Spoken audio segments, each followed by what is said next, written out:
Double R, Flo-Town. We have Mr. Gregg Robinson, the CEO, Florence County Economic Development. You finished that partnership. That's right. You got it. You nailed it. What I like to say is the man that's making the magic happen in the PD. Wow. Thank you so much for coming. I really appreciate it. This is Thank y'all for so what you're cool to kind of finish the year with you, because what you're doing is what everybody wants to talk about. Sure. So thank you so much. So right before we got started, we had a really interesting conversation about, I didn't know your grandfather was from Kingstree. Yep.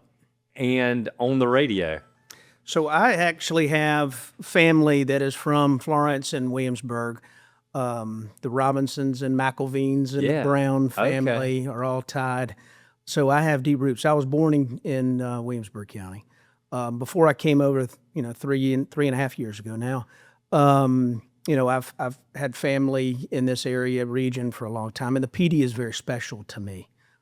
Being born here, it's always been underserved, and I think that our timing is now. Mm-hmm. And when I had the opportunity to come, when Joe, who's a friend of mine, retired after a long stint as economic developer, it takes years to develop these things. I just felt it was a great opportunity for us to move forward. But you're correct. My grandfather, his name was Edward G. Robinson Jr., and he owned the radio station in Kingstree, WDKD. Wow, wow. So is destiny for you to be back in the PD and to be back on our new version? Divine intervention is certainly, I do have a passion for raising the standard of living for South Carolina. And when I was at the Department of Commerce, and I've been doing economic development now for coming up on 33 years. Wow. So, but I was at in the local level in the Midlands, was at the State Department of Commerce in the International Division. So I've recruited, almost 100+ companies to South Carolina. I was in Orangeburg for a number of years, built 5 different industrial parks down there. And when Florence passed in 2020, when the leadership said, we want to be in the economic development business, they passed a bond. And it was a $22 million bond to build new industrial parks. And that was what was exciting to me. That's the fun part of the job, is actually building the industrial parks. And then you fill them. And the hardest part is to fill them. Yeah. But the point is that you have to build it at speed to market. Given our logistics, we have such an inherent advantage. Logistics, our workforce, our people, we're a loyal workforce. We like to work. We're a right-to-work state. You've got all of those elements that come into that. So those are the 2 big ones, because they're constant cost, right? Logistics is a constant cost with raw materials coming in, finished goods going out. And then, of course, labor is a constant. So if we stick to the plan of building these industrial parks, none the same, so some with rail, some without rail, some adjacent to the interstate, some in the southern portion of the county where you spread it around, we're going to elevate the overall, wealth by having better jobs, and then that generates more commercial activity. So Greg, 2020, this county decides we want to get in the industrial growth game. What, 2022-ish, they hire you. Yes. You come in, and how many industrial parks are we now working to develop, and where are those located? Right. So we're going to end up having about 11 industrial parks. We're building 5 new ones. Okay. Now, a lot of times I'll give you an example. The Buc-ee's exit, right? Exit 170, everybody knows that one. That was a partnership, but that was the utility. That's Marlboro PD Electric that has built that park. They actually own it, right? They own both sides of that. Now, in partnership with the county owns the roads. City owns the water and the sewer. So that's a joint venture in a way, but still ultimately the electrical cooperative owns the park.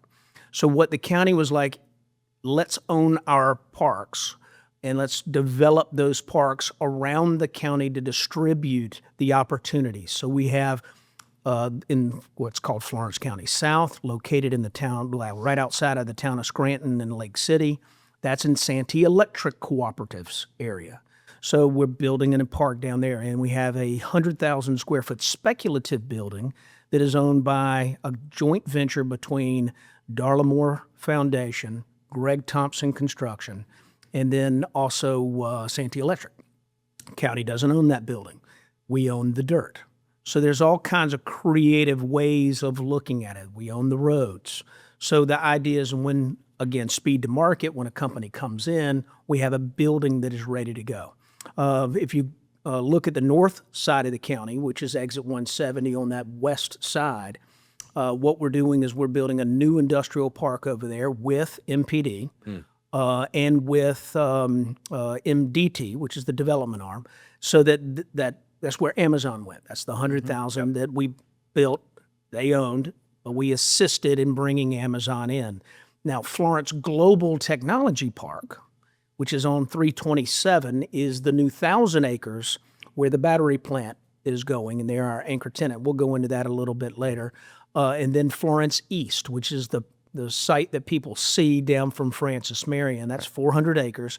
That has rail on the backhand side. Very unique feature. Okay. Because that's mainline rail on the back of the park, so you don't have to cross over rail to get to it. Nice. Yeah. Big important feature. And it's 400 acres, and we have a 100,000 square foot pad. Now, that's county owned. And we're building a new 1 million gallon water tank at that location. That'll be done in 2026. So it would be fair to say that that is the master plan for Yes. economic development. And I'll in Florence toss in County, another one. right? Over in Timmonsville, we bought another 400 acres Yeah. over in Timmonsville across from Honda. Yep. So the idea is that you have west, you have north, you have south, you have the middle. So, I mean, the idea is that we are been then working with private partners. I mean, High Hill Commerce Park, where Otis is located, where ABB is, we're working with a private developer right now on looking at another speculative building in that location, looking at a speculative building at exit 170, looking at a speculative building at East. So the idea is that we're creating this, not to get overbuilt. So you don't want to have too much part product, but you want to have some. So the idea, the demand is still there. It feels to me like the master plan has been really thought out well. Because like we were just talking about, Charleston, you go into Charleston and you see tons of buildings, Yeah. and it's almost like a flurry happened and there wasn't the right master plan. I feel like we've got that. And have you seen other areas where all of these different entities work so well together? Well, I mean, as a state, we work well. We're a small state. Yeah. What did Secretary Hitt call us? A bucket of crabs, right? As soon as one gets to the top, we'll pull that other one down. But the point is that we do communicate. We're a smaller state. Conversely to North Carolina, which is it's so across from east to west, is so different. And in Georgia, Atlanta just pulls all of those resources significantly away from the southern portion. We're more balanced. So you don't have one massive city that takes over like Atlanta does in Georgia. We have a balanced breakdown, and that's why the regions are important. So we're in the Northeastern Strategic Alliance region, PD and Grand Strand, and I think that's important because that regional growth where Florence is the hub, as we grow, the rest grow. And I know one of the things you wanted me to talk about was kind of the biggest things that happened this year, just this year, for the first time, that I think in the history of Florence, we are considered a developed county. So the Department of Revenue ranks us every year. And you have the top 11, then you have the next 11, it goes all the way down to 46. And we move from the lower tier to the number one tier in the last 2 years. So that means that because of the growth that we have experienced, they chart our per capita income, they chart our unemployment rates, they chart our construction, they chart everything at the Department of Revenue, and then they rank every county. Now, why do they do that? Is because there's incentives tied to each one.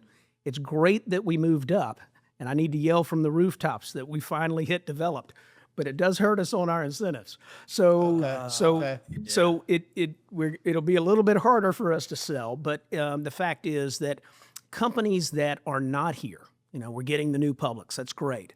The Trader Joe's of the world and the other things that all of our significant others want.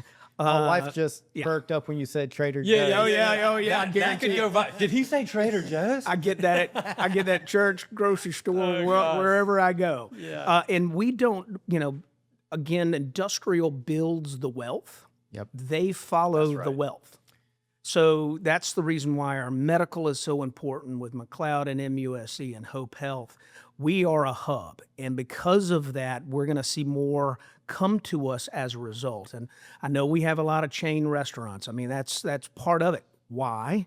Because they see the revenue that they can potentially make. We're a targeted market. But we'll cultivate that when we see more of our homegrown, like Victor's and others, that can capture and be a little bit more unique. And that's what everybody wants, is that more boutique-y, less chain oriented. It's coming. It's coming. Yeah. It's coming. So we've got this master plan, and we've got these industrial sites and strategic locations throughout the Northeast counties. What goes into recruiting a prospective company? The crystal ball. Yeah, how do you see the crystal ball? So again, we target what we've got. All right. Okay. So if we look at Florence as a whole, we look at the region too. We do chemicals and plastics well, pharmaceuticals well. We do food exceedingly well because of our location. You look at what we've got. We do good metal fabrication, Otis. GE Healthcare is in the medical side. So when you look at those clusters, those are what we're going to target. Distribution. Clearly, we have that with I-20, I-95. So when we're looking to fill these parks, that is the targeted market. So when we go to area development conferences, we're targeting the location. Why did Thermo Fisher choose us, which was Roche, Carolina before, right? So when Thermo Fisher took over for Roche, they have the ability to onshore a number of pharmaceutical opportunities. What has Trump said he wants to do? Onshore pharmaceuticals. So now we're ready. So we actually have 400 acres over there next to Thermo Fisher, and we also have Florence County East. So you got another 400 acres. You have 800 acres over there that could literally serve pharmaceutical or nutraceutical right now. All right, that's one cluster. Wow. All right, let's look at a different park. Look at exit 170. Amazon just came in. Transportation, distribution, final mile. That is a target market for us too. So obviously adjacent to the interstate. So you not only have the PD Commerce City, but you also have the 400 acres down in Timmonsville across from Honda. Great distribution. If you want to be just 20 miles off the interstate, you got Florence County South. So the idea is that we're creating the avenue. We now have a car on the lot that somebody wants. You got a truck, you got a midsize, and you got a sports car. That's cool. So the idea is that depending on the customer, you have something in your quiver. Wow. And before we didn't have it. Reeves, we're going to be able to sell a bunch of houses. Yeah. Well, that's a very important point, because when they come here, that's one of the first questions. Where are my people going to live? Yes. And I will say this, because it was I was brand new on the job. We're selling the location for the new battery plant or the Gigafactory. And the best way, the turning point, when I knew that we were going to potentially win that project, and they evaluated over 100 communities. Wow. I mean, let people realize that you have to kind of just finally get there. But when we get there, what do we have to do to showcase? You can't show all the residential at one time. You don't have enough time. We had a helicopter. So we literally took them up with Duke. Duke provided their helicopter, and we were able to show the entire metro area and the region really in less than an hour. We look good in the air. We look great in the air. And I will say this, Buc-ee's has a beaver on the top of it. That's what I've heard. Yeah. So when it was, but we charted it. So you saw it click when y'all hit. And that believe elevation. it or not, before we even took them up, I did a discovery flight too. I had a friend with a golf cart in the air, and we went up, and I said, all right, I want it charted here, here, here. But we saw the new construction. We saw the growth in the west. We saw the growth in the south. We saw the new construction opportunities. They saw the interstate connectivity. And that's when it just I could see it in the prospect. All of a sudden the interest shifted. And the decision wasn't made there, but if I were to say where was the turning point of where you can start, you know that you're getting into the final decision, that was it. Wow. And we show very well from the air. I'm sure you get this question, Robert and I get this question all the time from people who've been in Florence a number of years, and they're like, why are we building all these houses? Where are all these people coming from? Who's going to buy these houses? If I'm hearing you correctly, and everybody who listens to us, industry's coming. Yes. People are coming. People need houses. And we've got, it's coming, right? We're going to have more affordable houses than any other city this size in the state, I think. Well, in the pipeline. It is, again, look at several major national indicators. We have a realignment that's coming out of the Northeast and Midwest. All right, we know that. Horry County, Grand Strand, we're an hour away, hour and a half with the traffic. You're 2 hours to Charleston. You know, we have a lot of that element that folks that want to relocate but don't want to pay a premium, but just want to be close enough, we check that box. Now throw in the second piece of that is the job creation off of the manufacturing. So our state is consistently kind of hit above our weight, the weight class, because we're a small state. But we have done a really good job on a lot of the tier 1s and tier 2s of automotive and aerospace. And as a result of that, we've seen more growth per capita than any of the other southern states. Wow. So that means that now it comes down to location. Some of these areas that have been very desirable are kind of full. And it's difficult, and the price points are going to squeeze them out. And that's where we come back into play. Toss in excellent schools, great health care, affordability, and you've got a little recipe that is really appealing to a lot of people. Absolutely. I mean, I think we've seen that because that's a big reason why we've started the podcast is we believe in Florence and we wanted other people to see the good things that are happening in Florence. And it's always just super encouraging, Greg, you as the Chief Economic Development Officer here for what's happening to come in and kind of reaffirm, guys, this is happening and we've got the infrastructure in place. We have the ability. We have we've got the infrastructure. Yeah. I mean, fortunately, another thing that I want to stress because it's decades of leadership is the water and sewer capacity. We've got, if I were to say, all right, if somebody were to ask me, what is the Achilles heel of South Carolina? It's wastewater. Yeah. We do not have adequate wastewater and a regional delivery of water and sewer in general to a lot of our rural areas. And municipal areas we do, but rural areas we don't. If we truly want to grow, we have got to address the inadequate wastewater and water delivery in rural areas. So that is interesting because that was the flip side of this coin, or what are the challenges that we're experiencing or that are inhibiting the growth? And so that's, the one thing that, again, you when you do it every day, it's the perception of education. I had prospects literally this morning that are from the Northeast. It is the perception once they get down here. And, I don't know what they think about South Carolina but or the perception, But, we do have shoes. we don't wear overalls. Yeah, exactly. But once they get down and they see what the continuum has to offer and what the technical college has to offer and what the various school districts are doing, and then they stay downtown. I love when they stay with the group, stayed downtown last night. Those little elements, all of a sudden, they're like, man, you guys really have a lot going on. And that's when, again, I don't even have to sell that. We let the community sell that. And I also tell, and I'll tell your listeners too, people are going to ask, they may ask you, you might be at the Target. You could be down at the grocery store. They're going to say, hey, tell me about the crime, or is the crime bad around here? Is the schools good? Those are secret shoppers. Yeah. And every single one of our clients, prospects, they're coming in, they're sending in a team, scary as it is, they won't even tell us. They just give them this, go down to Florence and here's a per diem, here's your deal, take a group and then come back and we're going to report out. And they'll do it in the top 3 communities they're evaluating. And they're coming because that's where their workers are going to be. And the incentive package is one piece.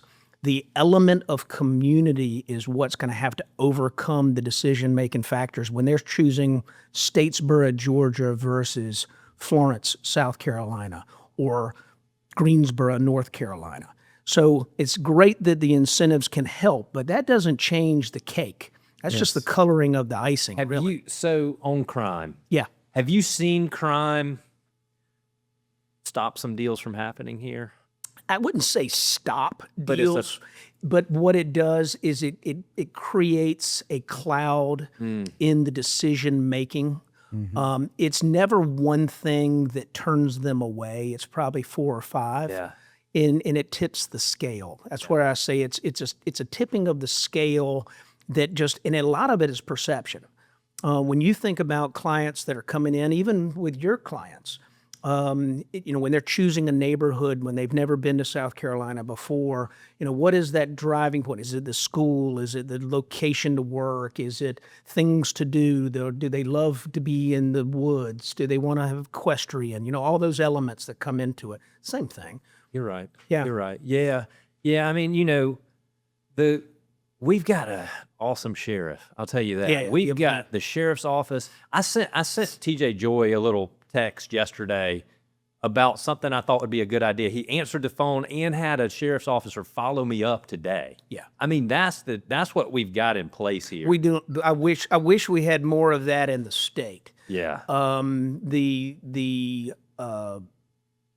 We need that. I mean, that is a major element. And When you say state level, I say statewide, 46 counties. Yeah. I mean, of the Sheriff's Association, TJ's at the top. Absolutely. Yeah. At hands down, twice on Sunday, right? Yeah. But the bottom line is that we still have vagrancy. We still have major challenges. And a lot of it is not our county. I mean, you go out to 164. My office happens to be the SIMT, and when I have prospects in the car, and I come down and I see the panhandling, I've got to fix that. Yeah. When we see dilapidated buildings, we've got to fix it. Yes. We have got to say enough is enough. And in Florence, as a developed county, we have got to tear down these old buildings and put together a package that allows for new investment. Absolutely. I can't stress it enough. Our nodes of transportation, all right?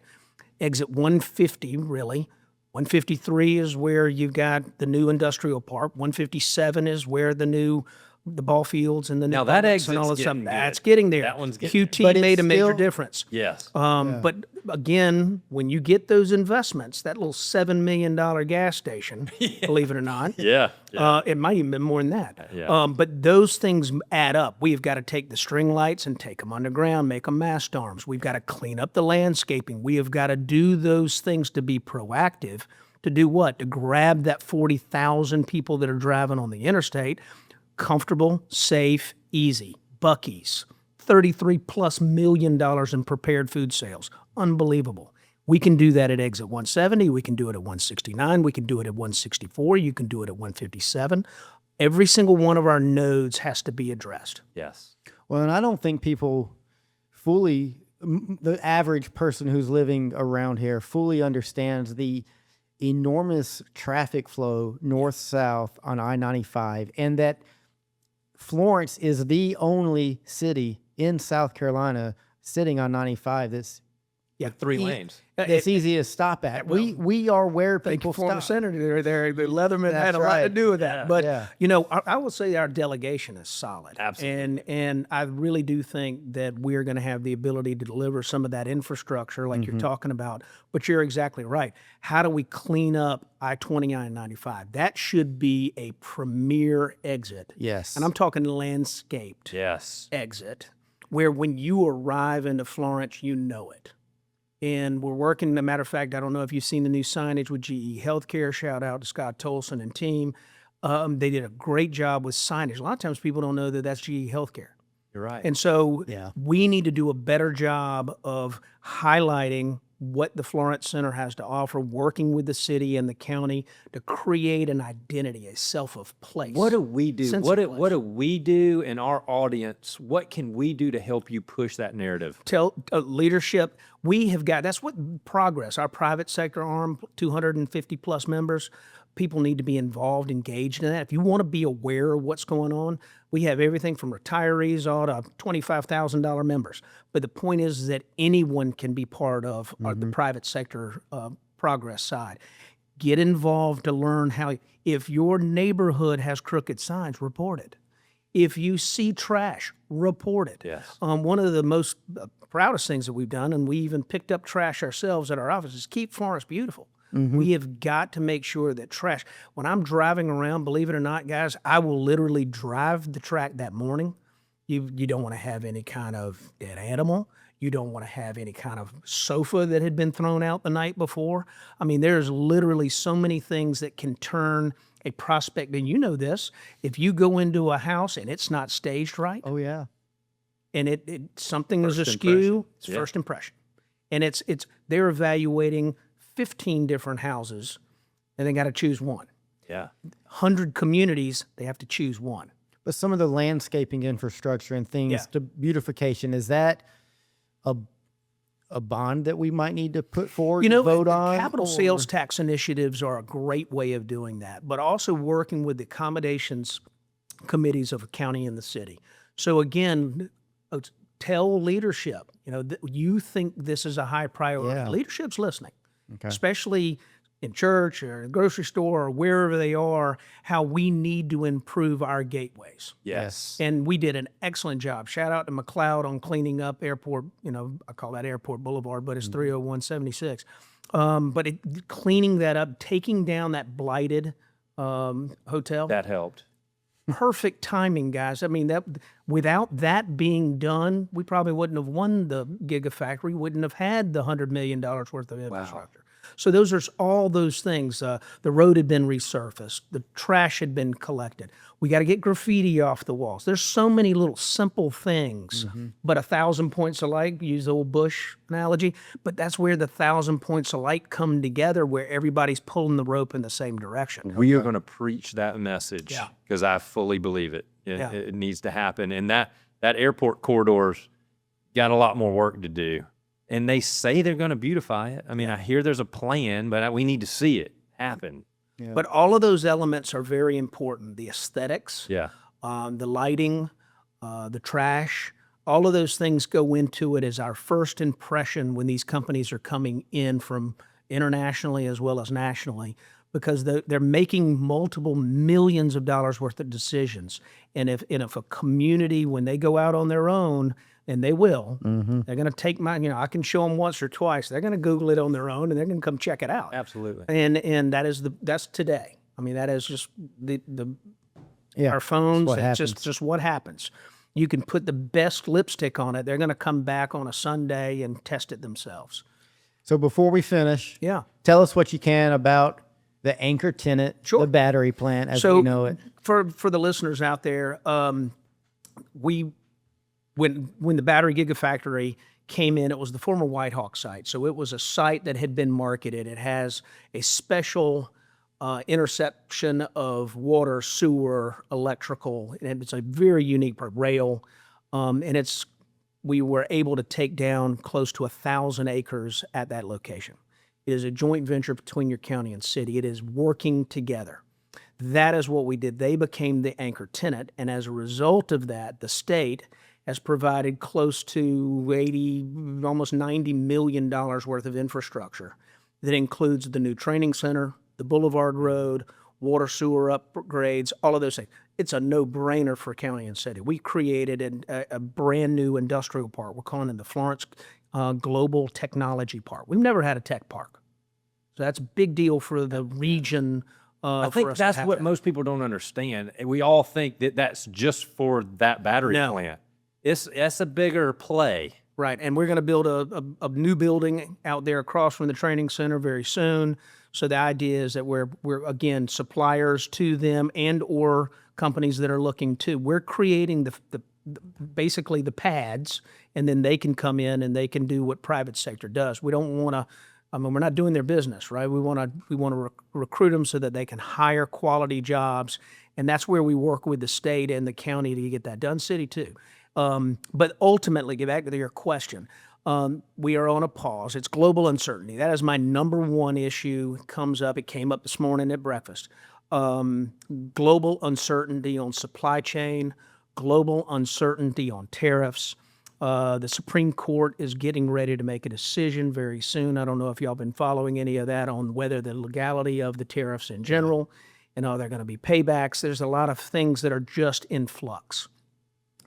Regardless of what happens, we've got to get that cleared up in first quarter of 26 in order for a lot of this pinned up demand to make a decision. Yes. And that's kind of where we are. Back to the battery. They are currently in a pause. Now, that doesn't mean that they have stopped. They have not stopped. They have over 3,000 containers inside that building of equipment. It is 1.8 million square feet. They have invested $1.25 billion to date. Actually, it's more than that, but that's what I can prove in the ground. That doesn't include all your payroll and all your engineering and professional services and everything that is associated with that. That's the brick and mortar. So that asset's not going away. So the idea is that we are investing in building a park and partnering with them. They have time. They have already hit 70% of their commitment to the state and to the county. They've already hit it on the capital investment side. The jobs, they're less than 100, so we've got to get that up to the 1,600 number that they've committed. They have not backed off of any of their commitments to us. It's going to take a little time. The global restructuring is going to be required. They're going to have to look at satisfying the Trump administration with the foreign ownership piece, and we're looking at their facility in Kentucky, Tennessee, and South Carolina to kind of be an America's portion of the AESC. Now, all of that we know. The timing is very important. So recently there was an article about it. That's a little premature. We don't know exactly when that immediacy of the hiring is going to happen, but the commitment has not changed. So it's still on pause, but the point is that we have a path forward, and we will have clarity of this path within that 8 to 12 months. Again, this is a decade project. We're in year 2. Yeah. Be patient. It was moving fast. I mean, it moved faster than most. It was exceedingly fast. Again, you change an administration changes a lot of things. But I will say this: electric vehicles are not going away. The capacity for batteries is not going away with AI and the technology associated. And we know that power consumption is going to be a major issue in the next 10 years. Yes. And battery supply is going to solve a lot of that inconsistency. So we know that that's coming. We have Clarios here that is doing battery recycling already. There's a huge project that we're working with a number of entities on how do we make sure that we have from redwood to Clarios to the battery manufacturers, all of those elements that are there, because it's very important.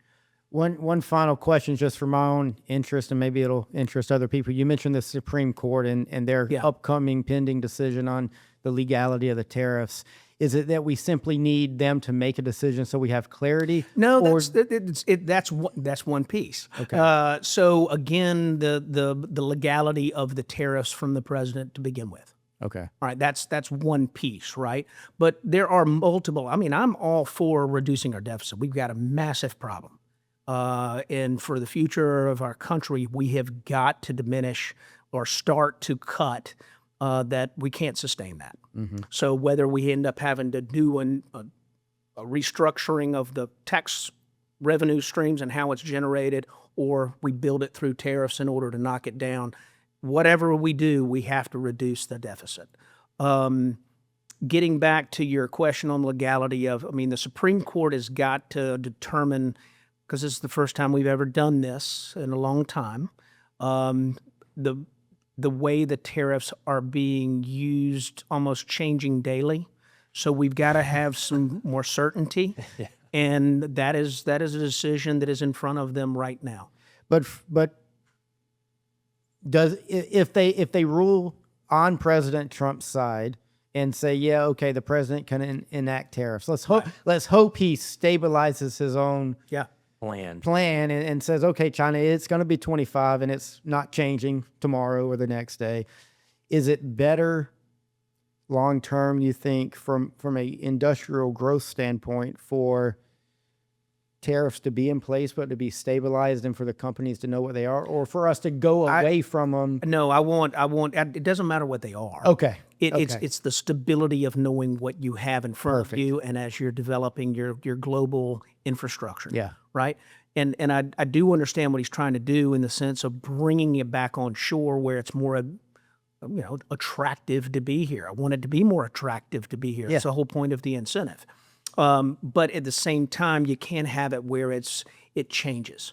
We have to have consistency in the tariff, either annual number or every 5 years, or something where we can structure it, where companies know what their liabilities are. Makes perfect sense. Because they will. I mean, there's ways around certain tariffs. I mean, there are projects out there, guys, right now that are European and other countries that are looking at kitting their product, meaning putting it in a box, totally unassembled, bringing it over, reassemble it. But is that manufacturing? That's, great, we're getting it, but we still have to leverage the fact that we are the #1 consumer engine in the world. And that is not going to change. And as a result, we've got to figure out how do we capture majority of that incoming product, but also adding value to that product so that it can go to our base, which is us, of course, United States. And we are inherently at a great advantage by being on the East Coast. And because of that, we want to make sure that Florence County and our region is the #1 location for new and incoming opportunities. Greenville's getting full. Charleston's getting full. The point is Midlands is getting full. There's the labor shortage is what I mean by full, not necessarily full by land, but it's labor. We have capacity to grow, and we have the ability to bring in from affordability standpoint, housing standpoint, school standpoint, quality of life standpoint. We really do have an excellent recipe. We sure do. Thank you so much for coming. Thanks for all you're doing. We anytime you want to come back, we're here. Well, I'd love for us to be you text, say, all right, boys, I got something we need to talk about. All right, let's meet downtown and talk. Yeah. Thank you for everything. I'll just commend you for what you're doing. We have so many platforms, and everybody's getting their information, and so many, and that's why you see some of this misleading information that gets kind of out there. And I think we've got to do a better job of communication. And I just thank you for the opportunity to be here. Thank you. Thank you. Come back soon. Yeah, absolutely.